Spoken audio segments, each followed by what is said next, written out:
வணக்கம். Welcome to my channel. Bharat karma healing centre சார்பாக ஜோதிடர் நல்ல பிரம்மா பேசுகின்றேன். தற்பொழுது நாம் மதிப்பிற்குரிய மிதுன ராசி அன்பர்களுக்கான ராகு கேது பெயர்ச்சிக்குரிய பலாபலன்களை காணவிருக்கின்றோம்.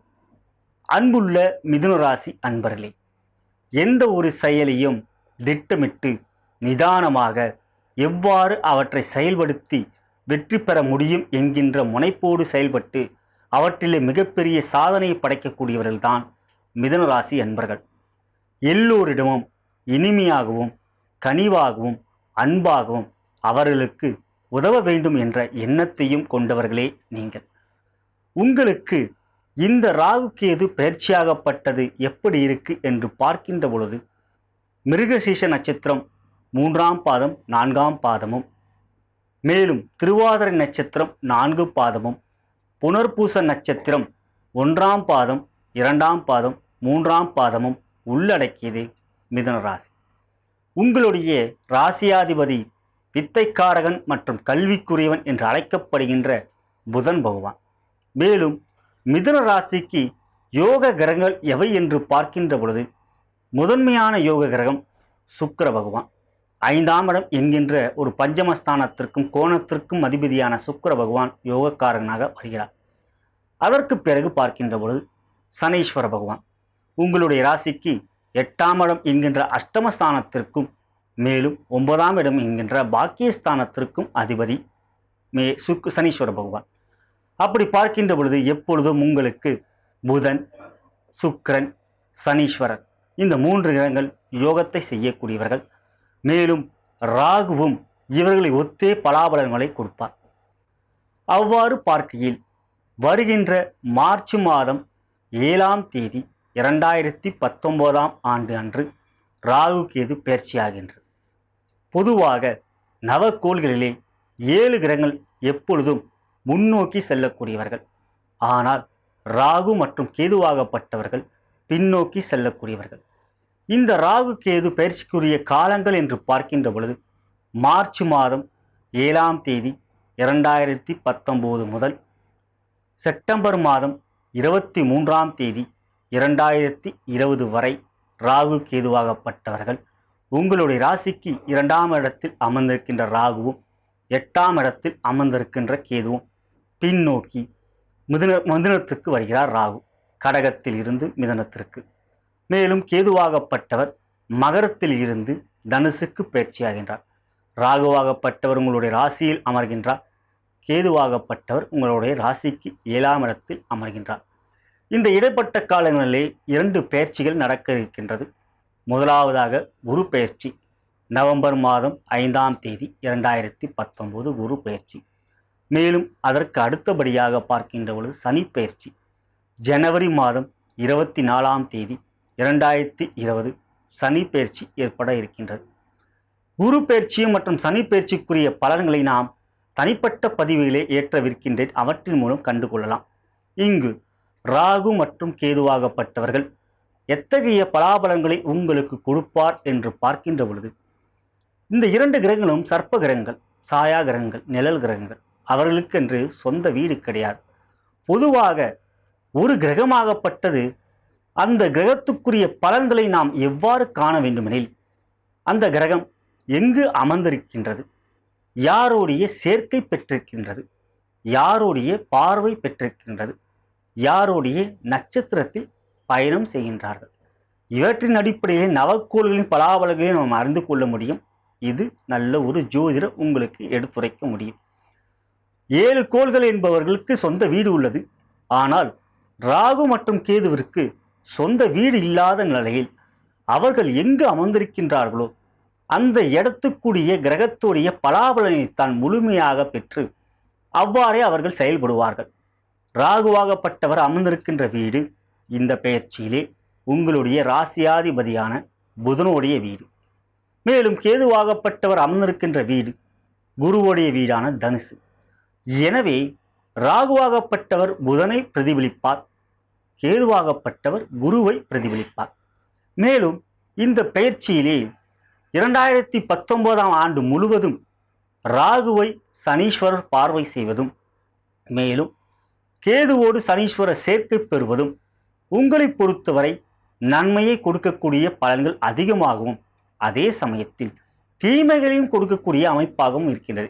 ஏனெனில் ராகுவாகப்பட்டவர் ராசியில் அமர்வதும் கேதுவாகப்பட்டவர் 7ல் அமர்வதும் கோச்சார ரீதியாக சிறப்பான ஒரு நிலை இல்லை என்றாலும் அனைத்து மிதுன ராசிக்கும் கெடுபலன்களையே கொடுப்பாரா, எல்லோருக்கும் இந்த ராகு கேது பயிற்சி கஷ்டங்களை கொடுக்குமா என்று அச்சப்பட வேண்டிய அவசியமில்லை. பொதுவாக ராகு என்பவரை நான் ஏற்கனவே கூறுவர் யாருடைய வீட்டில் யாருடைய சேர்க்கை, யாருடைய பார்வை, யாருடைய நட்சத்திரம். மேலும் கேதுவிற்கும் அவ்வாறே பொருந்தும்.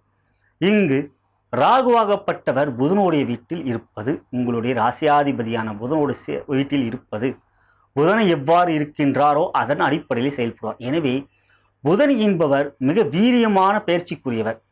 20 நாட்களுக்குள்ளேயே ஒரு ராசியிலிருந்து இன்னொரு ராசிக்கு மாற்றம் பெறுவார். எனவே எப்பொழுதெல்லாம் புதனாகப்பட்டவர் ராகுவுக்கு கேந்திரத்திலையும் கோணத்திலையும் வருகின்றாரோ அப்பொழுதெல்லாம் புதனுக்குரிய பலன்களை உங்களுக்கு கொடுப்பார். ராசியாதிபதி என்கின்ற முறையில் புதன் உங்களுக்கு எவ்வாறு யோகத்தை கொடுப்பாரோ அத்தகைய யோக பலன்களை கொடுப்பார். என்றாலும் ராகு ராசியில் அமர்ந்திருப்பதனால் எப்பொழுதும் ஒரு பதட்டத்தை கொடுப்பார், தேவையற்ற சந்தேகங்களை கொடுப்பார்.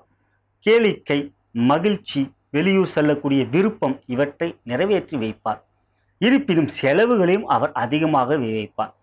வரவுக்கு மீறி செலவு செய்யக்கூடிய ஒரு எண்ணத்தை கொடுத்து விடுவார். எனவே இவற்றில் கவனமாக இருக்க வேண்டும். யாராவது கடன் கேட்டால் 1க்கு 2 முறை யோசித்தே கடன் கொடுக்க வேண்டும். பொதுவாக கடன் வாங்கியவர்கள் திருப்பி கொடுப்பதிலே எப்பொழுதும் விருப்பமில்லாதவர்களாக இருக்கின்றார்கள். 1க்கு 10 முறை கேட்டாலே தான் கடன் திரும்ப பெறும். எனவே கடன் கொடுப்பதை நீங்கள் அறவே தவிர்க்க வேண்டும்.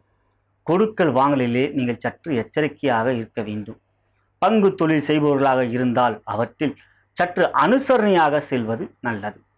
ராகுவாகப்பட்டவர் உங்களை பொறுத்தவரை உங்களுடைய ராசியில் இருந்தாலும் சனீஸ்வரருடைய பார்வையை பெற்றாலும் அவர் யாருடைய நட்சத்திரத்தில் பயணம் செய்கின்றாரோ அவற்றையும் கவனத்தில் கொள்வார். அதன் அடிப்படையிலும் பலாபலங்களை கொடுப்பார். இங்கு நாம் ராகுக்குரிய பயணங்கள் மற்றும் அவருடைய பலாபலனை கண்ட பிறகு கேதுக்குரிய பலாபலங்களை நாம் காணலாம்.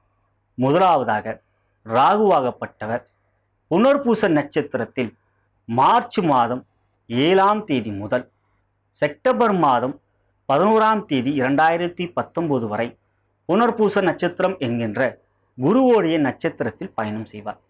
குருவாகப்பட்டவர் நவகிரகங்களில் முழு சுபர். உங்களுடைய ராசிக்கு 7ஆம் இடத்துக்குரியவர் மற்றும் 10ஆம் இடத்துக்குரியவர்.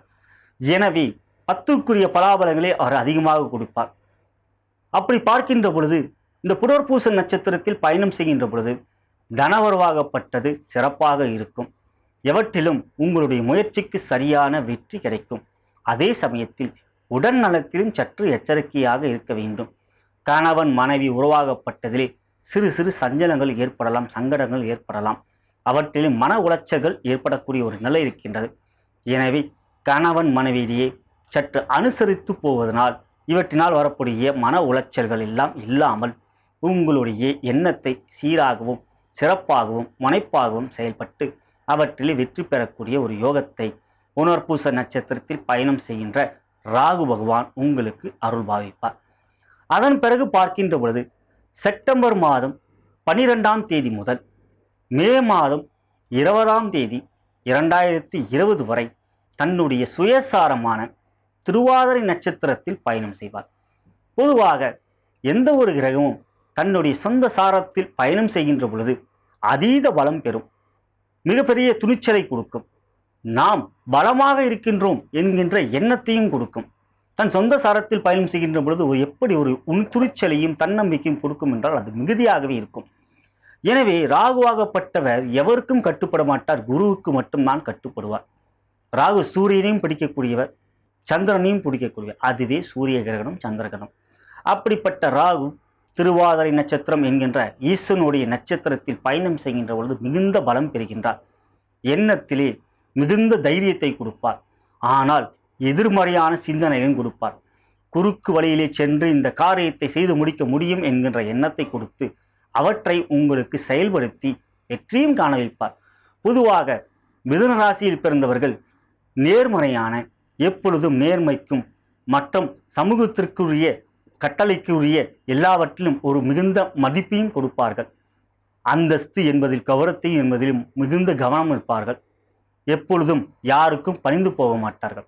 ஆனால் ராகு திருவாதிரை நட்சத்திரத்தில் பயணம் செய்கின்ற இத்தகைய காலங்களிலே உங்களுக்கு குறுக்கு வழியிலே செல்லக்கூடிய ஒரு எண்ணத்தை கொடுப்பார். எப்படி இருப்பினும் இவையெல்லாம் உங்களுக்கு நன்மையை கொடுக்கக்கூடிய ஒரு அமைப்பாகவே இருக்கின்றது. திருவாதிரை நட்சத்திரத்தில் பயணம் செய்கின்ற ராகு மே மாதம் 21ஆம் தேதி அன்று அவர் மிருகசீஷ நட்சத்திரம் என்கின்ற செவ்வாயுடைய நட்சத்திரத்தில் பயணம் செய்வார். அங்கு பயணம் செய்கின்றவர் மே மாதம் 21ஆம் தேதி முதல் செப்டம்பர் மாதம் 23ஆம் தேதி வரை மிருகசீஷ நட்சத்திரத்தில் பயணம் செய்வார். அதோடு மிதுன ராசியில் தன் பயணத்தை முடித்துக் கொள்கின்றார். செவ்வாய் என்பவர் உங்களுடைய ராசியாதிபதியான புதனுக்கு பகை கிரகம்.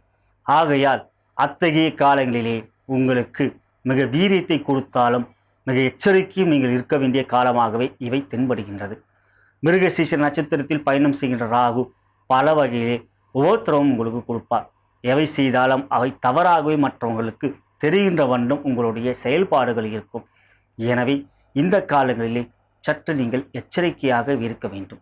எனவே மே மாதம் 21ஆம் தேதி முதல் செப்டம்பர் மாதம் 23ஆம் தேதி வரை எந்த ஒரு செயலிலும் 1க்கு 2 முறை சிந்தித்து நிதானமாக மற்றவர்களுடைய நல்ல ஆலோசனையும் பெரியோர்கள் சான்றோர்களுடைய ஆலோசனையும் பெற்று அவற்றின் வழிப்படியிலே நீங்கள் செயல்படுகின்ற பொழுது எந்தவிதமான பிரச்சனைகளும் ராகுவால் உங்களுக்கு ஏற்படாது. ராகுக்குரிய பரிகாரங்கள் என்று பார்க்கின்ற பொழுது ஜென்மத்தில் அமர்கின்ற ராகு பாம்பு, விஷத்தை கக்கக்கூடியவர். அந்த விஷத்தை கக்கக்கூடிய நிலையிலே உடல்நலத்தில் சற்று எச்சரிக்கையாக இருக்க வேண்டும். சிறிது உடல்நலை பாதிப்பு ஏற்பட்டாலும் அக்கறையுடன் மருத்துவரை சென்று ஆலோசனை பெறுவது நல்லது. இனி நாம் கேது என்று பார்க்கின்ற பொழுது கேது பகவான் மகரத்தில் இருந்து தனுசுக்கு பயிற்சியாகின்றார். தனுசாகப்பட்டது உங்கள் ராசிக்கு 7ஆம் இடம். அது உகந்த இடம் இல்லை. கணவன் மனைவி மற்றும் நட்பு வட்டாரம் கூட்டுத் தொழில் இவற்றையெல்லாம் எடுத்து காட்டுகின்ற இடம்தான் 7ஆம் இடம். அப்படி பார்க்கின்ற பொழுது 7ஆம் இடத்தில் அமர்ந்திருக்கின்ற சனியோடு சேர்க்கை பெறுகின்றார் கேது. சனியாகப்பட்டவர் யோக கிரகமாக உங்களுக்கு அமைகின்ற அமைப்பில் இவையெல்லாம் உங்களுக்கு ஒரு சாதகமான ஒரு நிலையாகவே எடுத்துக்கொள்ளலாம். ஆனால் எந்த ஒரு விஷயத்திலும் நீங்கள் எந்த விதமான வாக்குறுதியும் கொடுக்கக்கூடாது. நாணக்காரகன் என்று அழைக்கப்படுகின்ற கேது பகவான் எடுத்தேன் கவுத்தேன் என்று எல்லாவற்றுக்கும் வாக்கு கொடுத்து விடுவார்கள். பொதுவாக மிதுனராசி அன்பர்கள் வாக்குக்கு மிகுந்த மரியாதை கொடுப்பார்கள். யாராவுக்கு உதவி செய்ய வேண்டும் என்று ஒரு எண்ணம் வந்துவிட்டாலே யார் தடுத்தாலும் அவற்றையெல்லாம் எதிர்பாராமல் அவற்றையெல்லாம் காதில் கொள்ளாமல் அவர் செய்ய வேண்டிய எண்ணத்தை முனைப்பாக சிறப்பாக செய்து முடிப்பார். ஆனால் கேது எப்பவும் சிறந்த நன்மையை கொடுப்பாரா உங்களுக்கு என்று பார்த்தால் சிறிது சிரத்தையும் கொடுப்பார். எந்த ஒரு செயலிலும் உங்களுக்கு கவனமின்மை இல்லாமல் எல்லாவற்றையும் ஒரு குழப்பத்தை கொடுத்து விடுவார். அப்படி பார்க்கின்ற பொழுது கேது சனீஸ்வரோடு சேர்க்கை பெறுகின்ற ஒரே அமைப்பினால் உங்களுக்கு சில நன்மைகளையும் ஏற்படுத்துவார். பாக்கியாதிபதியான சனீஸ்வரோடு சேர்க்கை பெறுகின்ற கேது சனி எவ்வாறு செயல்படுவாரோ, மேலும் குருவோடைய வீட்டில் அமர்ந்திருக்கின்ற கேது குரு உங்களுக்கு எவ்வாறு பலாபலங்கள் கொடுப்பாரோ அதன் அடிப்படையில் தான் கேதுவாகப்பட்டவருடைய பலாபலங்கள் இந்த பயிற்சியிலே உங்களுக்கு ஏற்படும். அவ்வாறு பார்க்கின்ற பொழுது கேது பயணம் செய்கின்ற நட்சத்திரங்கள் அதன் அடிப்படையிலே பார்க்கின்ற பொழுது மார்ச் மாதம் 7ஆம் தேதி முதல் மே மாதம் 7ஆம் தேதி வரை உத்திராட நட்சத்திரம் என்கின்ற சூரியனுடைய நட்சத்திரத்தில் பயணம் செய்கின்றார். சூரியனாகப்பட்டவர் உங்களுடைய ராசிக்கு 3ஆம் இடத்துக்குரியவர். ராசியாதிபதியான புதனுக்கு நட்பு கிரகம். எனவே சூரியன் உங்களுக்கு 3ஆம் இடத்துக்குரியவர் என்றால் அந்த இடமாகப்பட்டது முயற்சி, தைரியம், வெற்றி இவற்றை குறிக்கக்கூடிய இடமாகப்பட்டதே உங்களுக்கு 3ஆம் இடம். எனவே சூரியனுடைய நட்சத்திரத்தில் பயணம் செய்கின்ற கேது உங்களுடைய முயற்சிக்கு சீரிய வெற்றியை கொடுப்பார். எந்த விதமான முயற்சியிலும் பயப்படாமல் தன்னம்பிக்கையோடு விடாமுயற்சியோடு செயல்பட வைப்பார். அவற்றினால் உங்களுக்கு நன்மைகளே ஏற்படக்கூடிய ஒரு அமைப்பாகவே இருக்கிறது. உத்திராட நட்சத்திரம் என்கின்ற சூரியனுடைய நட்சத்திரத்தில் பயணம் செய்த பிறகு மார்ச் மாதம் 7ஆம் தேதி முதல் மே மாதம் 7ஆம் தேதி வரை சூரியனுடைய நட்சத்திரத்தில் பயணம் செய்கின்றார். பிறகு மே மாதம் 8ஆம் தேதி முதல் ஜனவரி மாதம் 15ஆம் தேதி 2020 வரை அவர் பூராட நட்சத்திரம் என்கின்ற சுக்கிரனுடைய நட்சத்திரத்தில் பயணம் செய்கின்றார். இங்கு அற்புதமான ஒரு விஷயம் என்னவென்றால், உங்களுடைய ராசியாதிபதிக்கு 5க்குரியவன் சுக்கிர பகவான், மேலும் 9க்குரியவன் சனீஸ்வர பகவான். இங்கு சனீஸ்வரரும் கேதுவும் ஒரு சேர 5க்குரிய சுக்கிரனுடைய நட்சத்திரத்தில் பயணம் செய்கின்றார்கள். 5க்குரிய சுக்கிரனுடைய நட்சத்திரத்தில் பயணம் செய்கின்ற சனியும் கேதுவும் மிகுதியான யோகங்களை இத்தகைய காலங்களில் உங்களுக்கு கொடுப்பார். கொடுக்கல் வாங்கலிலே சிறப்பு, வியாபாரத்தில் ஏற்றம், எந்த ஒரு செயல் செய்தாலும் அவற்றில் சாதகமான ஒரு சூழ்நிலை. அதே சமயத்தில் எந்த ஒரு விஷயத்திலும் சற்று நிதான போக்கை கடைபிடிக்காமல் அவசர கதியாக ஒரு பதட்டத்தோடு செய்யக்கூடிய ஒரு நிலையை கொடுத்து விடுவார். அவற்றில் கவனமாக இருந்து எந்த ஒரு செயல் செய்கின்ற பொழுதும் நிதானமாக இருந்தால் கேதுவும் சனியும் சுக்கிரனுடைய நட்சத்திரத்தில் பயணம் செய்கின்ற இத்தகைய காலங்களிலே உங்களுக்கு யோகத்தையே வழங்குவார். ஜனவரி மாதம் 16ஆம் தேதி அன்று கேதுவாகப்பட்டவர் சுக்கிரனுடைய நட்சத்திரத்தில் இருந்து தன்னுடைய சொந்த சாரமான மூல நட்சத்திரம், தன்னுடைய சொந்த நட்சத்திரம், எந்த ஒரு கிரகமும் தன்னுடைய நட்சத்திரத்தில் பயணம் செய்வது சிறப்பு என்பது நாம் அறிந்ததே.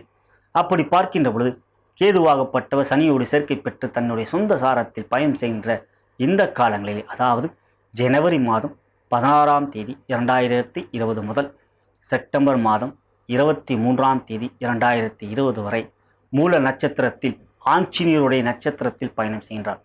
எனவே இத்தகைய காலங்களிலே சனிக்கிழமை தோறும் அல்லது செவ்வாய்க்கிழமை தோறும் நீங்கள் ஆஞ்சநேயரை வழிபட்டு வந்தால் கேதுவாகப்பட்டவர் மிகப்பெரிய நன்மைகளையும் மிகப்பெரிய யோகத்தையும் கொடுப்பார்.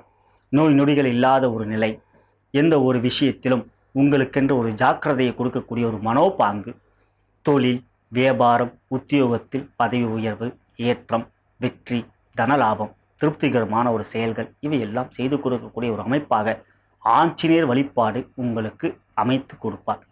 இவையெல்லாம் பார்க்கின்ற பொழுது கேதுவாகப்பட்டவரும் உங்களுக்கு இந்த பெயர்ச்சியிலே அவர் பயணம் செய்கின்ற உத்திராட நட்சத்திரம், பூராட நட்சத்திரம் மற்றும் அவருடைய சொந்த சாரமான மூல நட்சத்திரத்தில் பயணம் செய்கின்றார். அப்படி பார்க்கின்ற பொழுது மொத்தத்தில் ராகு கேது பெயர்ச்சியிலே நற்பலன்கள் தான் ஏற்படுமா அல்லது கெடுபலன்கள்?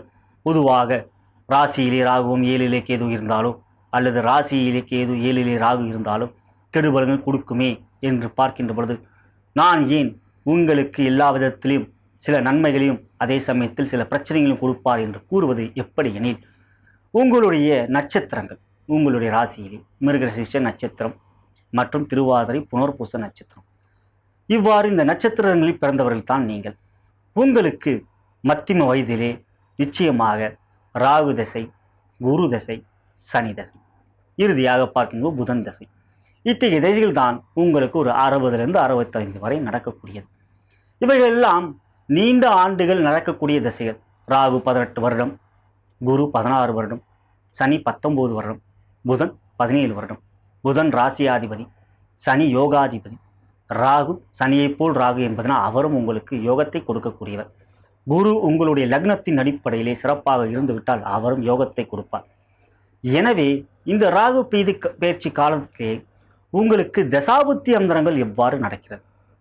குறிப்பாக சொல்ல வேண்டுமெனில், குரு தசை, சனி தசை, புதன் தசை போன்ற தசைகளிலே புதன் புத்தி, சனி புத்தி அல்லது சுக்கிர புத்தி நடந்து கொண்டிருந்தால் உங்களுக்கு எல்லாவற்றிலும் இந்த கோச்சார ரீதியாக வரக்கூடிய நன்மைகள் அதிகமாகவும் தீமைகளை குறைக்கக்கூடிய வல்லமை படைத்தவர்கள்தான் சுக்கிரன், சனி, புதன் போன்ற புத்திகளை அமைத்து கொண்டிருக்கின்ற நிலையிலே உங்களுக்கு அமையும்.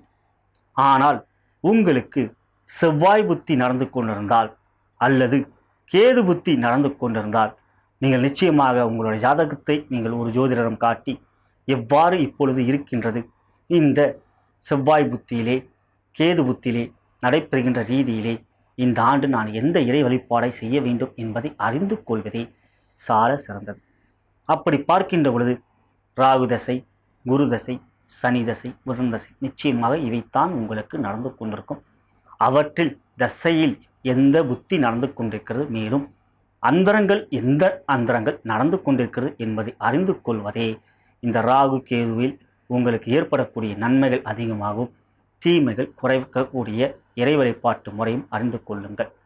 பொதுவாக பார்க்கின்ற பொழுது கோச்சார ரீதியாக குருவாகப்பட்டவர் உங்களுக்கு 6லும், சனியாகப்பட்டவர் 7லும், ராகுவும் கேதுவும் ராசியிலே ராகு 7லே கேதுவும் இருப்பது ஆண்டுகோள்கள் சிறப்பாக இல்லை. மிதுன ராசிக்கு இவ்வாறே இந்த ஆண்டு அமைந்திருக்கிறது. ஆண்டு இறுதியில் தான் குருவாகப்பட்டவர் சிறப்பான ஒரு இடத்துக்கு வருகிறார். ஆனால் ஆண்டு துவக்கத்திலேயே உங்களுக்கு ராகு கேது பயிற்சியும் சரியான ஒரு நிலையில் இல்லை. இருப்பினும் தசாபுத்தி அந்தரங்கள் சிறப்பாக இருந்துவிட்டால் கோச்சாரம் என்பது 30-40% தான். கோச்சாரம், கோ என்றால் கிரகம், சாரம் என்றால் அசைதல். வான மண்டலத்திலே உங்கள் ராசிக்கு இந்தந்த இடங்களிலே கிரகங்கள் இருக்கின்றது. இப்பொழுது இந்த மாதத்தில், இந்த வருடத்தில் இத்தகைய பலாபலனை தான் அவங்களுக்கு அருள் பாவிப்பார்கள் என்றாலும் உங்களுடைய ஜனன ஜாதகத்திலே லக்னம் என்பது தான் உங்களுடைய விதியின் பயனை அனுபவிக்கக்கூடியதை எடுத்து காட்டுகின்றது. லக்னம் என்பதே மையப்புள்ளி, அச்சாணி. அவற்றின் அடிப்படையிலே தான் யோக கிரகங்கள் எவை என்பது தெரிய வரும். அத்தகைய யோக கிரகங்கள் உங்களுக்கு தசாபுத்தி அந்தரங்களாக தற்பொழுது நடந்து கொண்டிருந்தால் ராகு கேது பயிற்சியாகப்பட்டதும் உங்களுக்கு பெரிய அளவில் கெடுபலங்கள் செய்யாது என்பதை நான் தெரிவித்துக் கொள்ள விரும்புகின்றேன். மேலும் உங்களுக்கென்று பார்க்கின்ற பொழுது துர்க்கையை தொடர்ந்து வணங்கி வாருங்கள். அதன் பிறகு என்று பார்க்கின்ற பொழுது கேதுவுக்குரிய பரிகாரமாக கணபதியை வணங்குங்கள். சங்கடர சதுர்த்தி அன்று மாலையிலே சூரிய அஸ்தமனத்திலே கணபதியை வணங்கி உங்களுடைய பெயருக்கு ஒரு அர்ச்சனை செய்து வருவது மிக மிக நல்ல பலன்களை உங்களுக்கு கொடுக்கும். ஆகையால் இவற்றை நீங்கள் தொடர்ந்து செய்து வருவபடி கேட்டுக்கொள்கின்றேன்.